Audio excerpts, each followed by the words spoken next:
Olá, está no ar o Câmera Aberta, que você conhece um pouco mais da TV UFMG. E para começar, nós vamos lá para o Instituto de Ciências Exatas, onde os alunos de Ciência da Computação participaram de uma competição de robôs autônomos. O desafio era criar máquinas capazes de recolher blocos e esferas de isopor que representam minas terrestres deixadas em um terreno depois de uma guerra. Dá só uma olhada. Vamos lá. Pessoal, enquanto isso, o Rosa está subindo. Ele tem 17 segundos. Em busca da coleta do bloco azul. Será que vai dar tempo?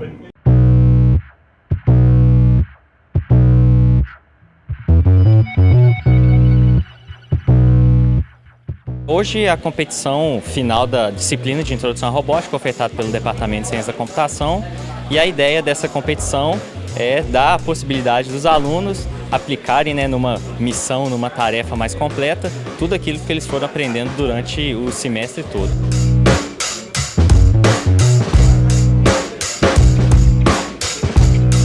Todo ano a gente tenta escolher apesar dos robôs serem simples, uma tarefa que realmente seja de um cunho mais geral, mais conhecido, importante realmente para mostrar a aplicação da robótica. A nossa competição ela é aberta, ao público em geral, então a ideia é tentar também mostrar alguma tarefa onde os robôs poderiam ser utilizados. Esse ano a gente escolheu essa ideia de robôs antibombas, onde o principal foco é essa questão onde alguns robôs já são usados, que é no desarme de minas terrestres. Então, é um problema muito comum em áreas onde ocorreram guerras recentemente, onde campos continuam tendo a mina subterrâneas e as pessoas acabam sendo mutiladas, mortas. E a ideia é, será que eu não posso usar um robô para detectar esse tipo de artefato e recolher isso de maneira autônoma?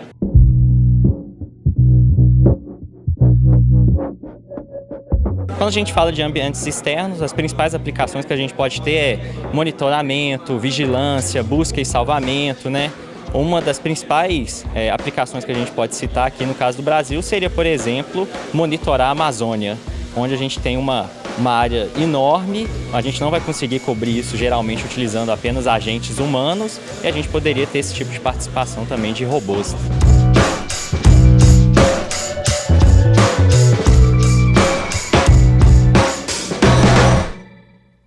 O robô Maria segue subindo na mina para pegar o bloco azul.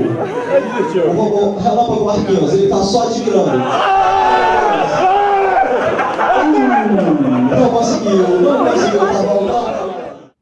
E no Departamento de Zootecnia da Escola de Veterinária, professores desenvolvem iniciativas que integram a produção de hortaliças com a criação de organismos aquáticos. A aquaponia é o tema da nossa próxima matéria.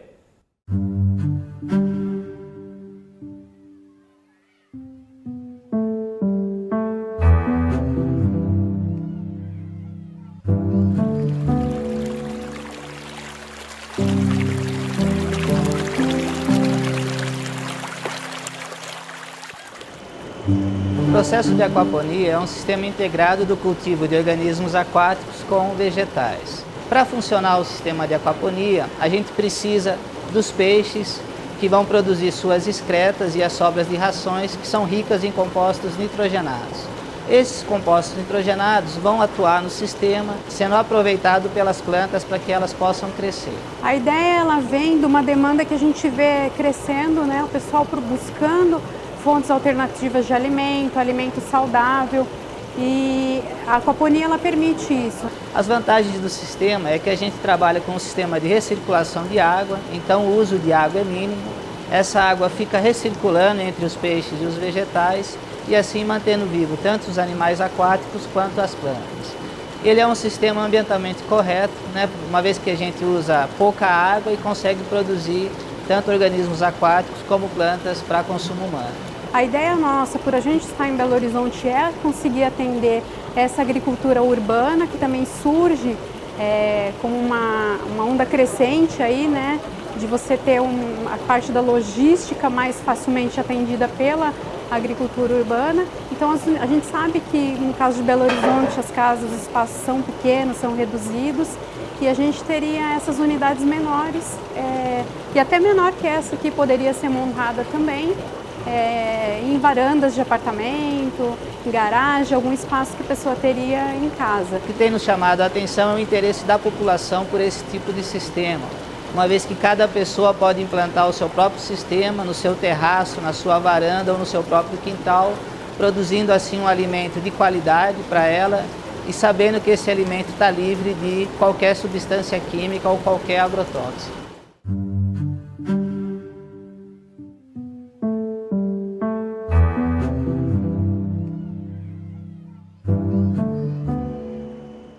Ainda falando sobre as plantas, agora a gente trata do uso delas para aliviar as dores. A professora Maria das Graças Lins Brandão, do Museu de História Natural e Jardim Botânico da UFMG, explica melhor o poder das plantas medicinais.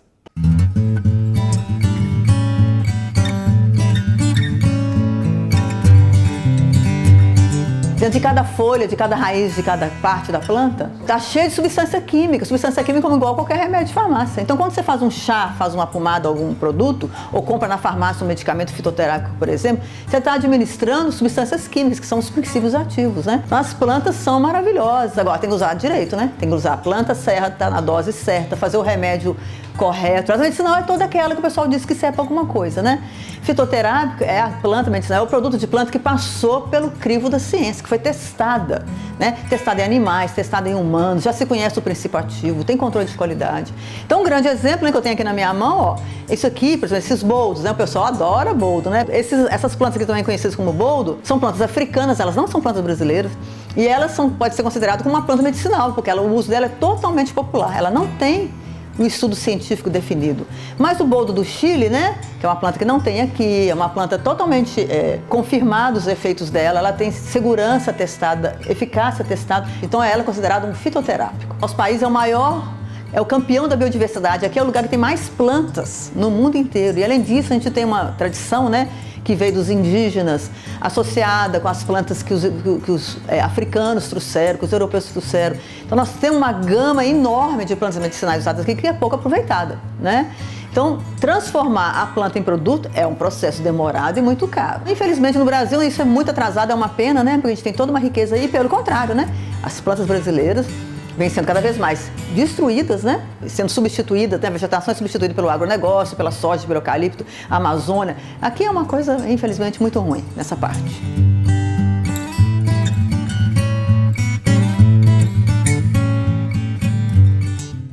Sustentabilidade e tecnologia são temas que estão cada vez mais populares.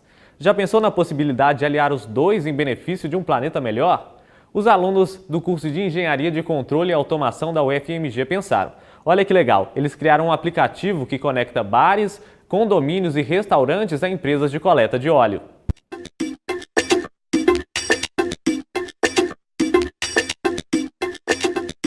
A ideia de criar a Resíduo como um todo surgiu durante o desafio da Escola de Engenharia. Tudo começou no final de 2014, quando eu vim estudar Engenharia de Controle e Automação na UFMG, e nesse desafio a gente tinha que achar alguma solução para gerenciamento de resíduos. E foi aí que a gente viu uma oportunidade muito grande de desenvolver as nossas tecnologias para resolver alguns dos problemas desse mercado.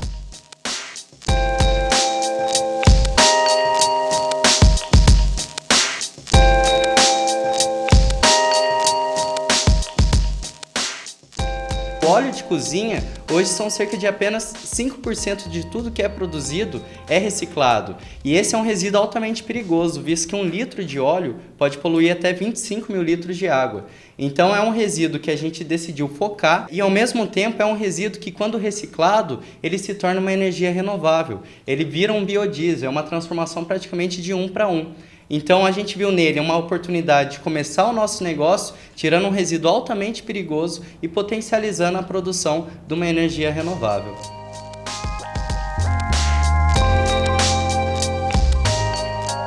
Hoje o nosso serviço ele é específico para empresas que coletam óleo de cozinha e também para estabelecimentos que geram óleo em grande quantidade, como por exemplo restaurante, bares, padarias. Agora a gente está ampliando a nossa plataforma para todas as pessoas que desejam fazer uma coleta de óleo ou então que desejam levar esse óleo a um ecoponto.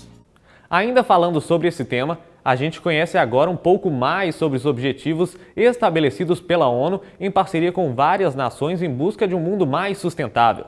O próximo vídeo explica tudo para você. Desde a Revolução Industrial, passamos a pensar o consumo como algo vital. Mas até quando conseguiremos sustentar um modelo de produção em que a vida útil dos produtos é cada vez mais curta? Segundo o Banco Mundial, se a população global de fato chegar a 9,6 bilhões em 2050, serão necessários quase 3 planetas para proporcionar recursos naturais que mantenham o atual estilo de vida da humanidade. Da necessidade de resolver esse problemão, surgiu o termo desenvolvimento sustentável. Mas será que você sabe o que isso significa? Apesar de muitas vezes ser associado ao crescimento econômico, ele não se resume a isso. O desenvolvimento sustentável leva em conta questões humanísticas e o meio ambiente na hora de produzir. Não apenas as necessidades da geração atual são pensadas, mas também das futuras. Em 2015, a Cúpula das Nações Unidas sobre o Desenvolvimento Sustentável instaurou uma agenda com 17 objetivos para serem atingidos até 2030.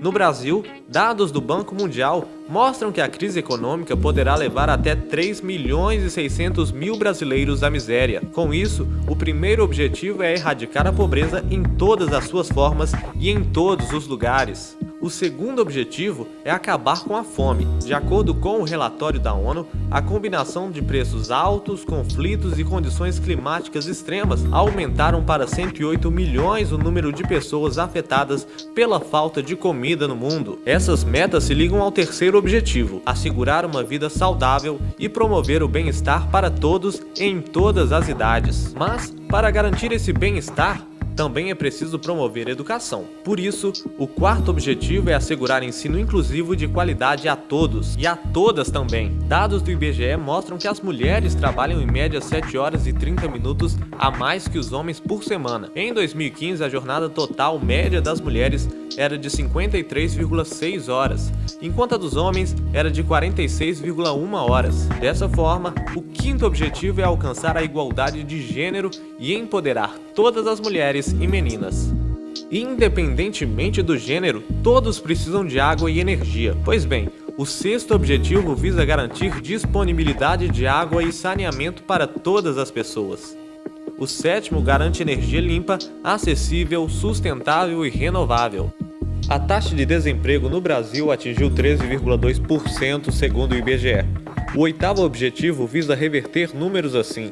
O compromisso é promover o crescimento econômico com emprego pleno, produtivo e decente. Nas indústrias, o objetivo é promover a inovação. A nona meta visa construir infraestruturas que promovam a industrialização, mas de forma sustentável.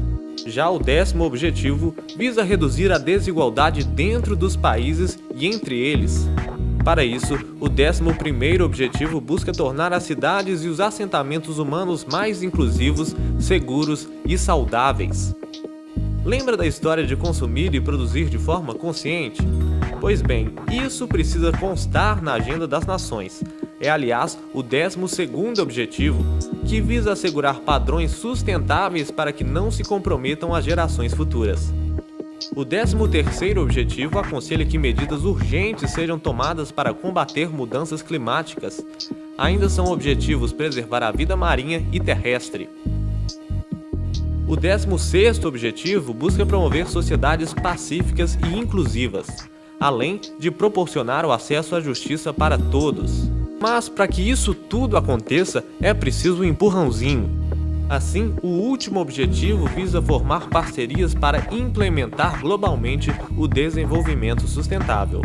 Agora que você já sabe quais são os objetivos, precisa saber que para cada um deles há dezenas de metas que podem ser cumpridas não só pelos governantes, mas por você. São metas práticas e simples. Quer saber mais? É só acessar o site da ONU e ajudar a transformar o mundo. Completar 110 anos não é para qualquer um.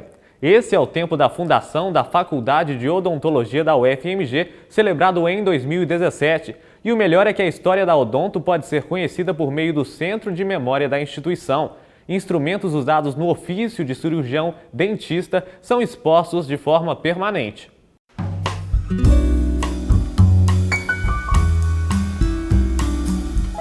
O Centro de Memória da Odontologia ele foi criado no bojo das comemorações dos 100 anos da nossa escola, em 2007. Foi uma iniciativa de um grupo de professores que tinham muito interesse em preservar e resgatar a história da nossa escola e da odontologia mineira, né, também, porque dada a importância que a nossa escola tem nesse cenário.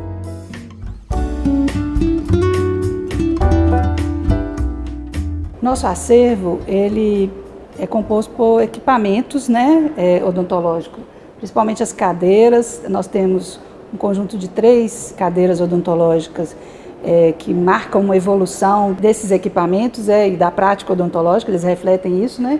Então, eles são do final do século XIX e início do século XX. Nós temos documentos escolares, nós temos fotografia, acervo bibliográfico, livros, né?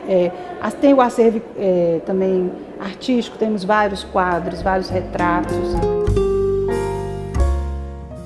A evolução da Escola Livre de Odontologia de Belo Horizonte, fundada em 1907, ela vai sendo construída também nesse contexto, principalmente da educação superior, né? Então ela vai refletindo todas as políticas, né, educacionais e de saúde ao longo desse tempo, desse século XX e agora do século XXI.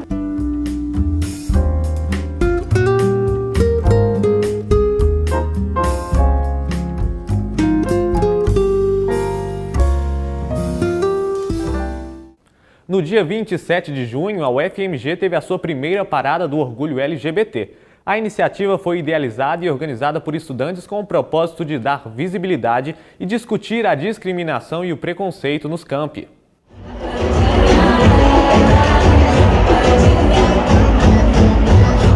Essa é a primeira parada do Orgulho LGBT da UFMG. A ideia surgiu muito de conversas entre alunos e alunas da faculdade que já estão organizados em coletivos, em diversos campos, seja aqui, lá no direito, na arquitetura, na medicina, que sentiam a necessidade de que a gente tivesse um espaço para discutir a LGBTfobia na Universidade Federal, para provocar essa discussão e marcar essa visibilidade.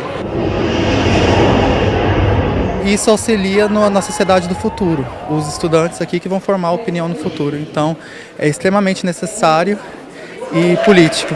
Eu acredito que uma parada é a chance das grandes autoridades do UFMG perceberem que sim, independente do prédio, independente do curso, se é um curso socialmente conservador ou não, existe cor, existe diferença e nós estamos aqui para lutar para o nosso espaço. Nos últimos anos, a UFMG tem se dedicado a fortalecer, construir uma política institucional de direitos humanos para toda a nossa comunidade. Entre essas ações estão algumas normas, resoluções, como a resolução do nome social para travestis transexuais. Nós temos a resolução dos direitos humanos, né, para combater as violências, as transgressões dos direitos humanos que vivemos na nossa comunidade.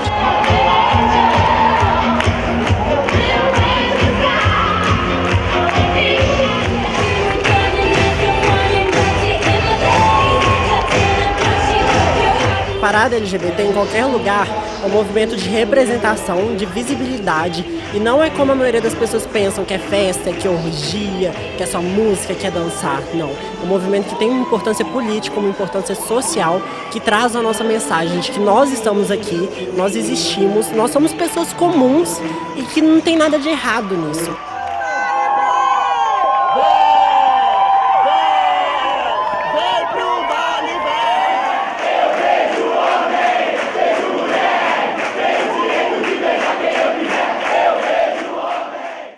Alunos do projeto Engenharia Solidária, o UFMG, estão promovendo uma campanha de arrecadação de produtos de maquiagem.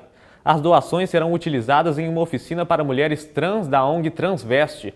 A gente aproveitou para saber de uma militante como o cuidado com a beleza contribui para a autoestima e na luta contra o preconceito.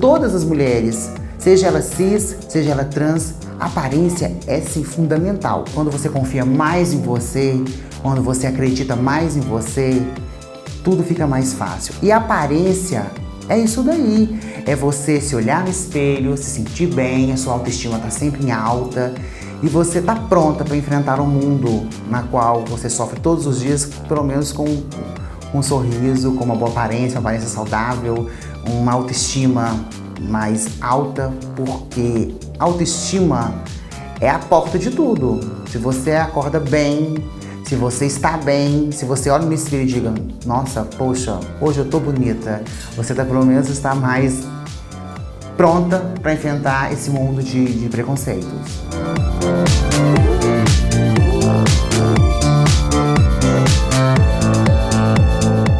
As pessoas, quando ainda não desconfiaram que você é uma mulher trans, te tratam de uma forma. Quando elas veem que você não é uma mulher cis, que você é uma mulher trans, o preconceito começa. Começa a procurar defeitos, começa a procurar algo em você para que possam te criticar. Você é apontada, você vai na padaria, você vai no supermercado, você já é criticada, você é debochada. Então, assim, até existem pessoas que ficam somente no deboche, né? E existem pessoas que partem para agressão, ultrapassa a violência verbal e passa para a violência física.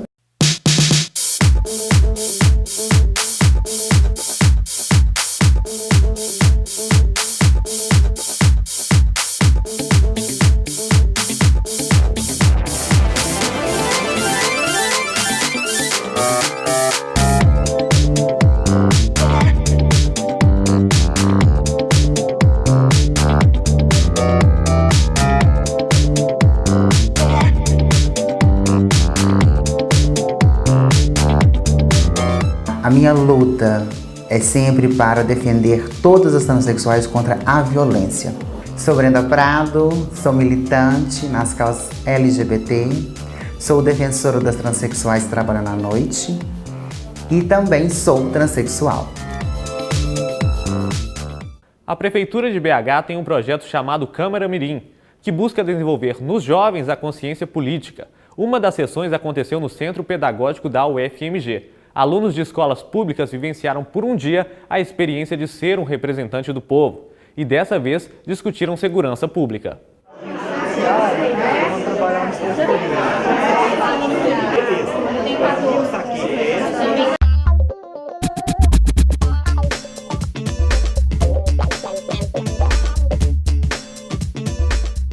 Solicito a assessoria que compute os votos.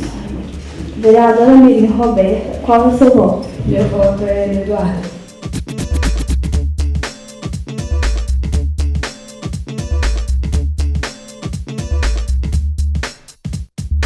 O projeto Câmara Mirim ele surgiu em 2008 na Escola do Legislativo da Câmara Municipal de Belo Horizonte e o Centro Pedagógico ele entrou nesse projeto em 2015. Ele tem como finalidade básica que os alunos vivenciem o processo legislativo.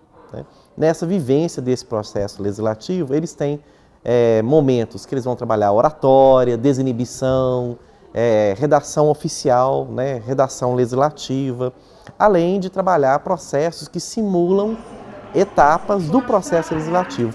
A gente entende que política, na maioria das vezes, é ser humano, porque a gente, quando está na política, a gente não está pensando só na gente, a gente está pensando no todo.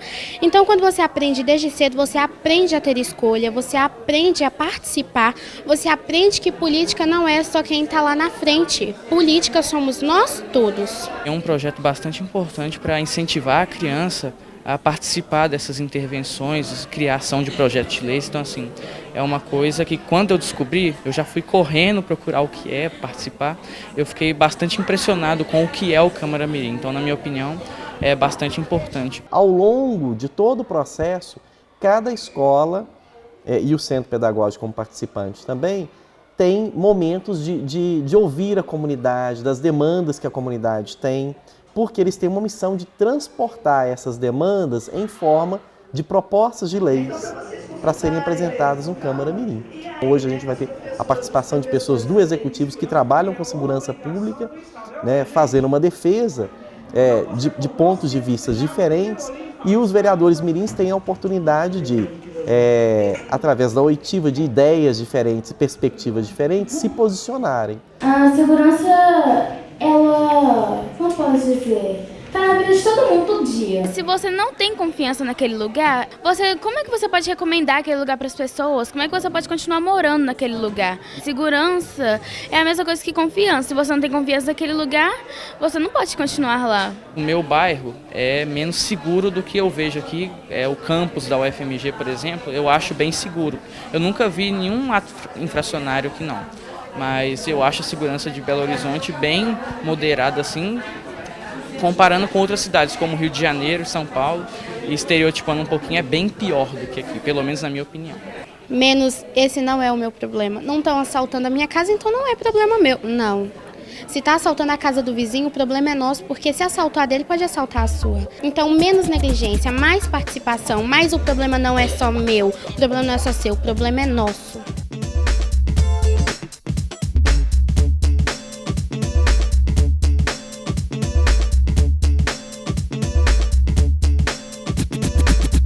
Vereador Militeiro, qual é o seu nome? Vota em mim. De acordo com o Ministério da Educação, o número de estudantes que passou a estudar em tempo integral cresceu 8,6% em 2016. Cada vez mais acessível para a pesquisadora Lúcia Helena Álvares, da Faculdade de Educação da UFMG, essa modalidade de formação é, antes de tudo, um direito.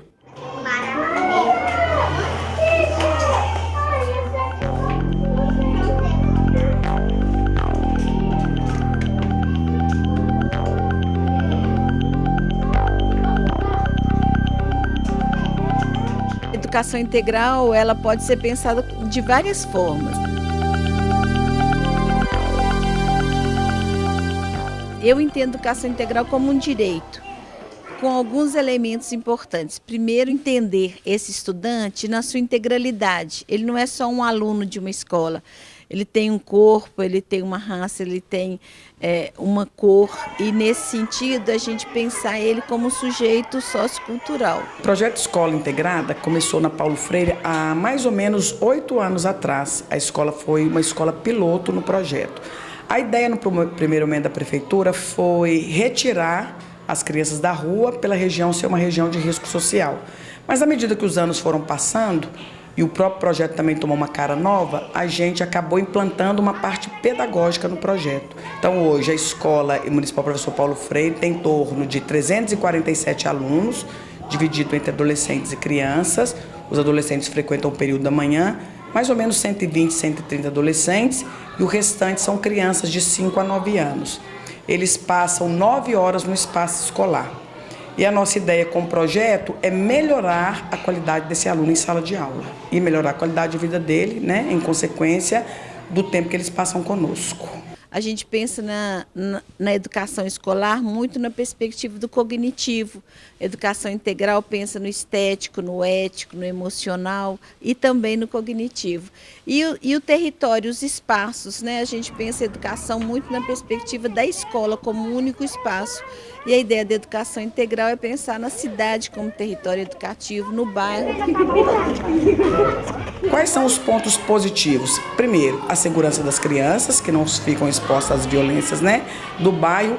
E para a escola é o ganho pedagógico, porque o período que a criança passa na escola, ele desenvolve jogos, ele tem atividades esportivas, ele faz uso de computador, ele tem um horário organizado, né, do tempo todinho que ele passa conosco. Ele tem atividades diversas o dia todo. Então a gente acredita que isso favorece muito o desempenho escolar. 2, 3, olha a mão, 4.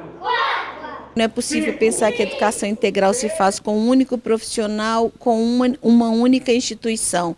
Então é preciso pensar nessa intersetorialidade, criar as condições, né? Então eu preciso ter um bairro onde existam praças, existam equipamentos públicos que essas crianças possam viver, e para isso é preciso que se crie essas condições e ter uma postura e um olhar sobre essas crianças e esses adolescentes, enxergá-los como sujeitos de direito.